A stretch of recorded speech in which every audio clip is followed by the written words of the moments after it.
Hola Jaime, ¿qué tal? ¿Cómo estás? ¿Qué tal, Vicente? Un placer estar aquí contigo, Jaime Ramos, gestor de Bestinver Norteamérica. Bueno, vamos a comentar, como siempre hacemos, la evolución del fondo, de la cartera. Siempre empezamos hablando un poco, haciendo balance de la rentabilidad. Claro, yo te quería preguntar, este año la gente está oyendo máximos en Wall Street, sin embargo, la rentabilidad de Bestinver Norteamérica, ahora cuando estamos grabando este vídeo, en 2025 está en negativo. ¿Cuánto se explica por esa caída tan fuerte que ha tenido el dólar? Bueno, Vicente, pues efectivamente se explica todo y más. De hecho, o sea, si cogemos los primeros 9 meses del año, ¿no? Hasta el 30 de septiembre del 2025, el fondo tiene una rentabilidad negativa del menos 4,38 en euros. Si eso lo hiciésemos en dólares, sería un 8,63 positivo, con lo cual la divisa pues, le ha restado un 13,6% la rentabilidad del fondo. Entonces, yo creo que aquí es importante resaltar lo que ha sido nuestra política y sigue siendo nuestra política en cuanto al riesgo divisa, ¿no? En Bestinver Norteamérica. Desde el principio hemos decidido no cubrir el riesgo divisa y la razón es muy clara, ¿no? A largo plazo realmente no importa demasiado. Tener en cuenta que estamos hablando del dólar, no estamos hablando de una divisa de otros países. Entonces, ¿qué pasa? Que si la cubriésemos, tienes dos problemas, ¿no? Primero, el coste, porque no es gratis y restaría bastante la rentabilidad a largo plazo. Y el otro problema es para nuestros clientes, normalmente tienen una cartera que predomina los fondos de inversión en Europa. Entonces, al añadir un fondo con el riesgo dólar, si quieres, eso en el corto plazo tiene un beneficio de diversificación. Entonces, si cubrimos la divisa, ese beneficio de diversificación pues lo quitaríamos. Y yo creo que al final lo que tenemos que pensar es que nosotros invertimos en empresas, ¿de acuerdo? Normalmente la empresa media americana tiene alrededor de un 30-40% de sus ingresos fuera de Estados Unidos, ¿no? Y la verdad que es algo importante a destacar, ¿no? Que una de las razones, no toda, ¿no? Pero una de las razones por la que los beneficios de las empresas en Estados Unidos han sido mejor de lo esperada ha sido por la depreciación del dólar, ¿no? Con lo cual, en conclusión, yo creo que los movimientos de la divisa a corto plazo, pues una vez van a ser positivos. Imaginémonos que estuviésemos en el 2022, fueron muy positivos. Otras veces serán negativos, como estamos viviendo este año, pero a largo plazo realmente lo que importa es el desempeño de las empresas que tenemos en cartera. Y en este caso, pues estamos bastante contentos con ese desempeño. Hemos tenido desde que nació el fondo hace 3 años prácticamente, con muchas idas y venidas de divisa, ¿no? La rentabilidad del fondo en estos 3 años ha estado cerca del 40%, sí. Punto arriba, punto abajo. Claro, empezaste muy fuerte superando a los índices, sin embargo, claro, la fortaleza, ¿no?, de las 7 magníficas de la que tanto hemos hablado lo complica. ¿En qué confiáis para volver a superar los índices? Sí, no, efectivamente, en el último año en particular ha sido en respecto a la comparación con el mercado americano ha sido difícil, justamente por la razón que menciona Vicente. Tenemos alguna de las 7 magníficas, pero no tenemos el peso, evidentemente, que tiene el mercado americano. Y particularmente, pues ya casi hace un año, ¿no?, empezamos a ver oportunidades fuera de lo que serían las empresas de gran capitalización, sobre todo dos cosas que quería mencionar: sector de sanidad, que luego hablaremos si quieres más adelante, y luego también en empresas un poco más pequeñas. Para nosotros esto es sembrar para rentabilidades futuras. Evidentemente, a corto plazo, pues hemos pagado un precio, ¿no?, con esa diferencia con el mercado en general. Yo creo que al final los fundamentales mandan, ¿no? Y esta siembra que estamos haciendo, nosotros esperamos que en los próximos meses, en el medio plazo, pues vamos a recoger los frutos y volveremos a esa senda, ¿no?, de superación del índice. Yo creo que en estas situaciones es muy importante mantener la calma y sobre todo centrarse en lo que son nuestras ventajas como Bestinver. ¿Cuáles son las ventajas de Bestinver? Pues el tiempo que dedicamos al análisis fundamental de las empresas y luego pues que gracias a nuestros partícipes pues tenemos un horizonte temporal más a largo plazo que el mercado, ¿no? Entonces, foco en lo que son nuestras ventajas y los frutos vendrán. Volviendo a lo que decía al principio, el mercado americano está en un momento muy positivo, ¿no? Con muchas subidas. De hecho, ha sido el mejor septiembre en 15 años, ¿no? Claro, no sé cuánto afecta las negociaciones sobre aranceles que han ido avanzando y se han ido cerrando, probablemente no han sido tan graves. No sé en qué posición queda después de todo lo que hemos recorrido este año Estados Unidos como esa economía de referencia mundial. Sí, yo creo, Vicente, que hay que diferenciar igual la coyuntura de estructuralmente, ¿no? Si vamos al tema coyuntural, igual manteniendo la calma y viendo los datos, ¿qué es lo que ha pasado? El segundo trimestre del 2025 el crecimiento de la economía americana ha sido bastante bueno, un 3,8, mejor que lo que la gente esperaba. Si miramos indicadores adelantados para el tercer trimestre, como por ejemplo el de la Reserva Federal de Atlanta, estamos viendo que indican un crecimiento muy parecido en el tercer trimestre que al del segundo trimestre. Es verdad que tenemos un enfriamiento del mercado laboral y es un poco lo que estamos viendo es una ralentización de las contrataciones, pero también una ralentización de los despidos, ¿no? Como que hay una situación en que las empresas están esperar y ver qué pasa, ¿no? Y esto coincide mucho con cuando hemos estado viendo compañías, todo lo que no tenga que ver con, digamos, la inteligencia artificial y todo lo que se necesita para construir los centros de datos. Cuando hablamos con las empresas vemos que hay, digamos, tienen un montón de proyectos con los permisos preparados para empezar, pero están esperando, pues, lo que tú comentabas, un poquito más de claridad arancelaria, ¿no? Para rematar ya, y también unos tipos de interés que a lo mejor podrían ser más bajos, ¿no? Con lo cual, en realidad, incluso si vemos algo de debilidad en la economía a corto plazo, si se hacen esos dos puntos, la claridad arancelaria y tipos de interés, eso puede ser no el principio de una desaceleración, pero el principio de una aceleración, ¿no? Y luego estructuralmente, que yo creo que es más importante, ¿no? En cuanto a lo que comentabas, ¿no? Economía de referencia, aquí igual yo creo que tenemos que, porque las formas son las que son, ¿no? Y ya eso lo hemos hablado en otras veces, Vicente, pero si nos fijamos en las claves, digamos, en los esfuerzos en la política económica que está haciendo la administración Trump, ¿no? En primer lugar, lo que hemos comentado, la política arancelaria. Innegablemente eso es negativo para la economía norteamericana. Yo creo que ha quedado muy claro que el razonamiento o por qué están haciendo esta política arancelaria, en primer lugar hay un afán recaudatorio, que a lo mejor antes no pensábamos así, y también hay un afán por mejorar la seguridad nacional. Y están asumiendo el coste que eso supone al crecimiento. ¿De acuerdo? Eso por un lado. Ahora bien, por el otro lado, ¿qué tenemos estructuralmente? ¿Qué es lo que ha pasado en política económica? En julio se aprobó la reforma fiscal, que nosotros creemos que lo más llamativo de esta reforma fiscal es esa desgravación fiscal del 100% de la inversión en territorio norteamericano a partir del 1 de noviembre del 1 de enero del 2026.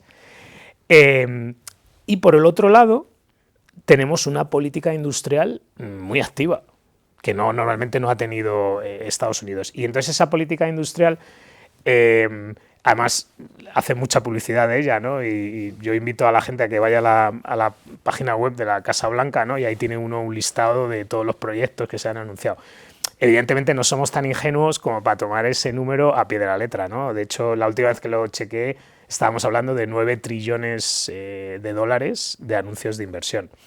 Pero bueno, si uno, mirando la lista con, digamos, siendo cínicos y analizándolo, fácilmente un tercio de esa lista sí que es creíble. Y luego si aplicamos un factor de decir, oye, esto no va a pasar inmediatamente, va a tardar 5 años, ¿no? Incluso haciendo eso, estamos hablando de de un buen impulso a la inversión privada. Con lo cual, si ponemos estos elementos todos juntos, nosotros creemos que las ventajas estructurales, que lo hemos hablado otras veces de la región, por mucho ruido que haya, no vemos que estén en peligro. Y en el corto plazo es verdad que hay unas nubes, ¿no?, en cuanto al mercado laboral, inflación que sigue siendo por encima de lo que el objetivo de la Fed, pero no estamos viendo esas aceleraciones que esperaban algunos economistas por los aranceles, y bueno, que en los próximos meses pues seguramente se disipen las dudas, ¿no? Con lo cual, pues seguimos siendo optimistas a largo plazo, ¿no? Voy enseguida con compañías, que sé que es lo que más os gusta, pero quería hacer una más, porque hemos tenido la primera bajada de tipos después de mucha presión de Donald Trump al presidente de la Fed, que claro, siempre genera dudas. Yo te quería preguntar a ti, como inversor en el mercado americano, ¿hasta cuándo te preocupa que se ponga un poco en duda esa independencia de la Fed? Primero, como a mí me gusta hacer, es echar un paso atrás, ¿no? Entonces, yo creo que tienes muchísima razón en preguntar por esto. ¿Por qué? Porque la independencia de los bancos centrales ha sido fundamental, ¿no? Si vemos la historia reciente, en la estabilidad monetaria. Y la independencia de los bancos centrales es bastante reciente. En España es muy reciente. Entonces es algo que debemos darle mucho valor, porque realmente sí que ha aportado, ¿no? También es verdad que los bancos centrales, cuando son independientes, dependiendo del momento, sufren diferentes presiones, ¿no? Y eso lo hemos vivido, desgraciadamente lo vivimos en la crisis financiera, en la zona euro, toda la presión, ¿no?, de Alemania sobre el Banco Central Europeo, que quizá pues hiciera que las decisiones se tomasen demasiado lento, ¿no? Pero lo que esto quiero decir es que estoy totalmente de acuerdo contigo, es fundamental la independencia, que las presiones a los bancos centrales van y vienen. Y entonces ahora vamos a la pregunta, ¿no? Lo que está pasando en Estados Unidos. Las formas y la comunicación del presidente frente a la Reserva Federal y a Powell, ¿no?, pues claro que inquietan, ¿no? O sea, son formas que evidentemente crean inquietud. Y yo creo que es otro momento también para pensar un momento, ¿no?, y parar. Entonces yo creo que lo importante ante la independencia, como digo, la independencia del Banco Central va a tener ciertos momentos en que se va a poner a prueba, ¿no? Entonces, ¿ahí qué es lo importante? La fortaleza de las instituciones. Entonces yo creo que, de alguna manera hemos tenido un ejemplo muy reciente, la gobernadora Cook, ¿no?, que está investigada por un tema de fraude hipotecario. La administración Trump, el presidente, querían echarla inmediatamente, ¿no?, antes de que la causa fuese por el juzgado, el proceso que debe ser, ¿no?, que ya se pueda defender y demás. Y el Tribunal Supremo de Estados Unidos no le ha dejado hacer eso. Con lo cual, digamos que Trump podrá decir lo que quiera, pero al final hay unas instituciones y esas instituciones, digamos que hay unos límites del poder presidencial. Y estamos hablando pues de la democracia del mundo moderno más longeva, ¿no? Entonces, por un lado me inquieta, no me gusta que haya esas comunicaciones, por otro lado yo creo que las garantías institucionales siguen siendo bastante altas. Y luego, de forma táctica, yo también querría recordar a nuestros inversores que el secretario del Tesoro de Estados Unidos es un señor que se llama Bessent, que este señor, antes de ser secretario de Estado, no estaba metido en una oficina, no era un catedrático, con todo respeto a los catedráticos, etcétera, era una persona de mercado. De hecho, junto con Soros y Druckenmiller, fue uno de los que puso a prueba, ¿no?, la libra esterlina en los años 90. Entiende perfectamente lo que son, cómo el mercado y los inversores de deuda pública pueden explotar las debilidades institucionales de divisa, etcétera. Entonces, porque evidentemente la duda surge quién va a ser el próximo presidente de la Reserva Federal, ¿no?, que se nombrará.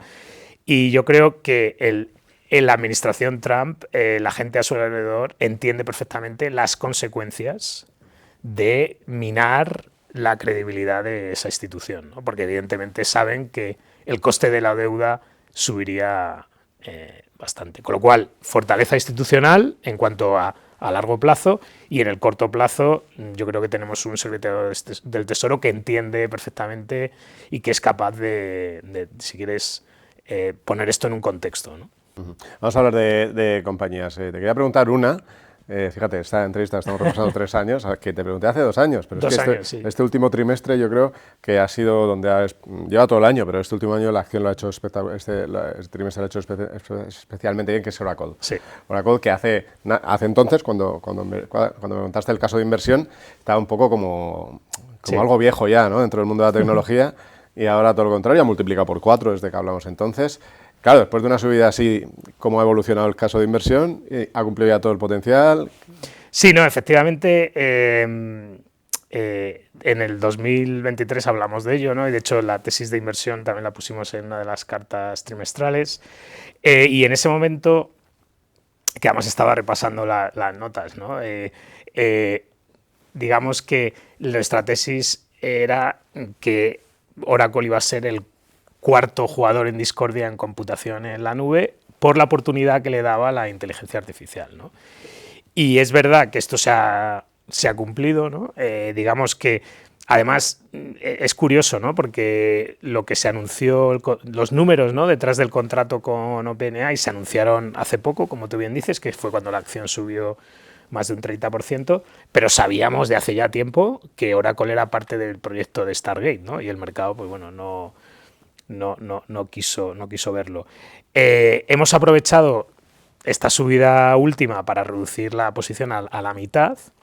¿Por qué no reducimos la posición? O sea, ¿por qué no vendemos totalmente la posición? Es porque creemos que el mercado sigue siendo bastante escéptico.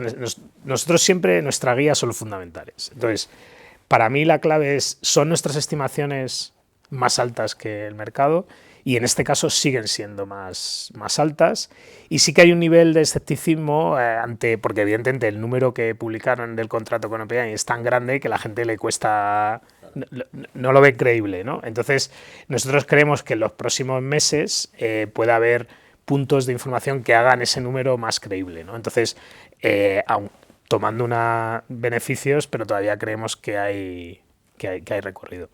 Hay un sector que no lo ha hecho tan bien, que es el de sanidad, ¿no? También, de nuevo, bajo el punto de mira de la administración. Nos cuentas un poco tu visión. Claro, ¿cómo veis mucho ruido de corto plazo en torno al sector? ¿Esto lo estáis viendo ahora como una oportunidad? Cuéntanos.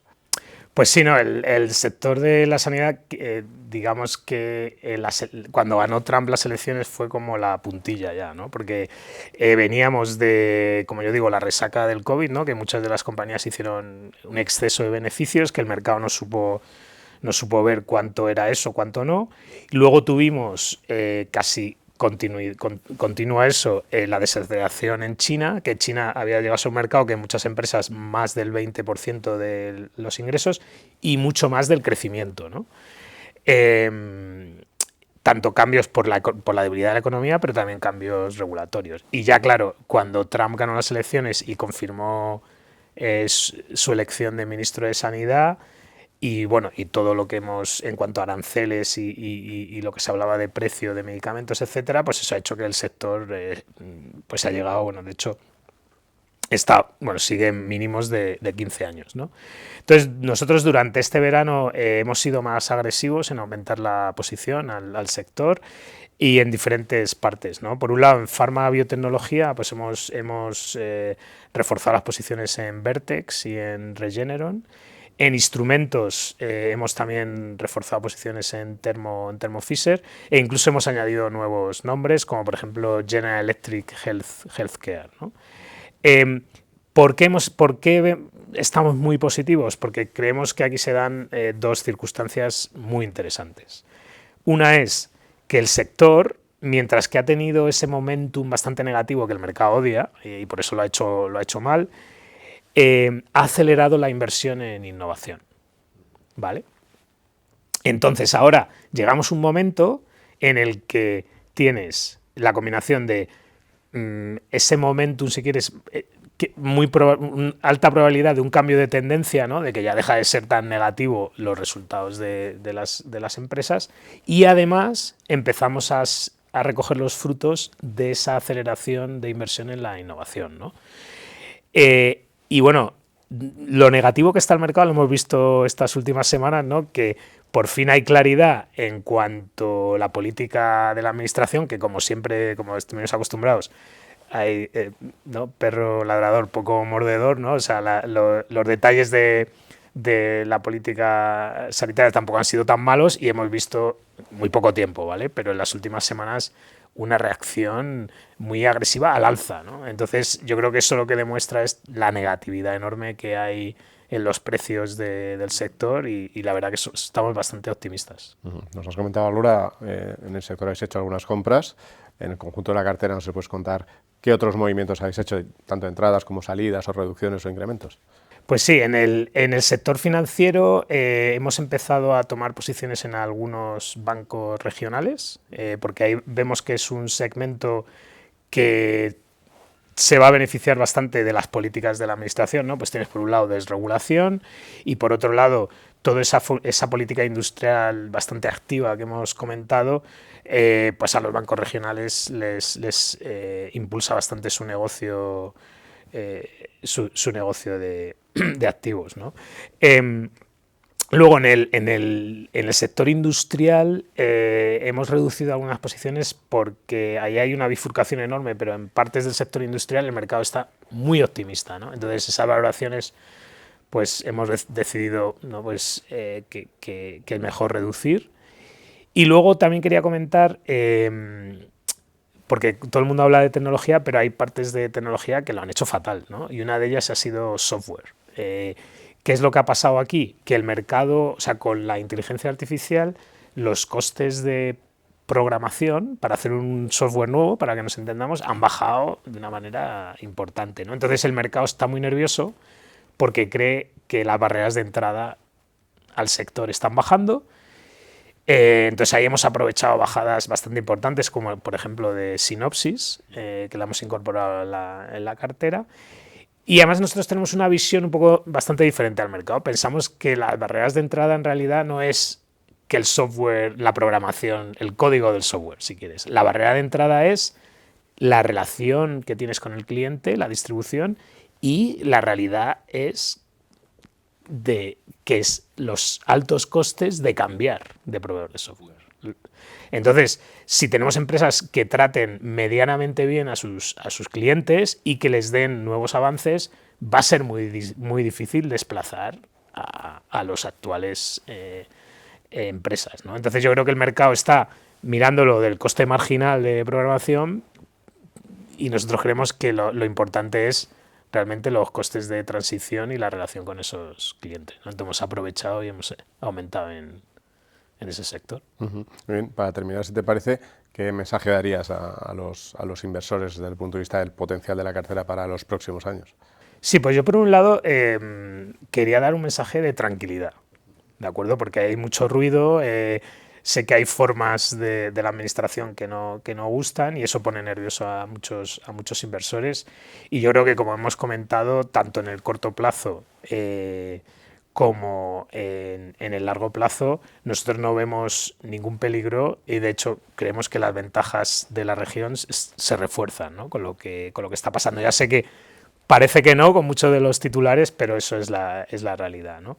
Y por otro lado, que un mensaje de optimismo, ¿no? Porque creo, y en España sobre todo, nos gusta mucho que si hay burbuja, una negatividad, ¿no? Yo siempre pienso que igual la negatividad vende más que el optimismo, ¿no?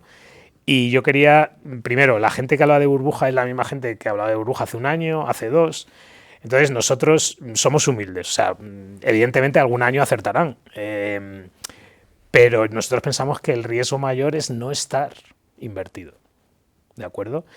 Yo creo que es innegable que estamos ante un cambio tecnológico de bastante envergadura.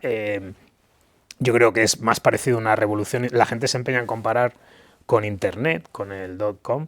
Yo creo que esto es más una revolución industrial porque afecta a todos los sectores.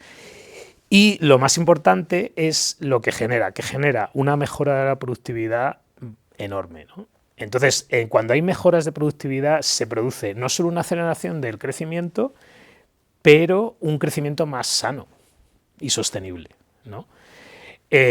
Con lo cual, ¿no? Reiterar ese mensaje de optimismo, somos optimistas, a largo plazo en la economía americana, pero más importante en las empresas que tenemos en la cartera, ¿no? Entonces, si ponemos esas dos cosas juntas, nosotros pensamos que las ventajas estructurales se refuerzan y por esto tenemos bastante confianza en los retornos de la cartera a largo plazo. Pues nos quedamos con ese mensaje de optimismo, es verdad. Los clics venden más cuando son pesimistas las noticias, pero las inversiones, las rentabilidades se hacen con el optimismo. O sea que nada, muchas gracias por tu tiempo, Jaime. A ti, Vicente.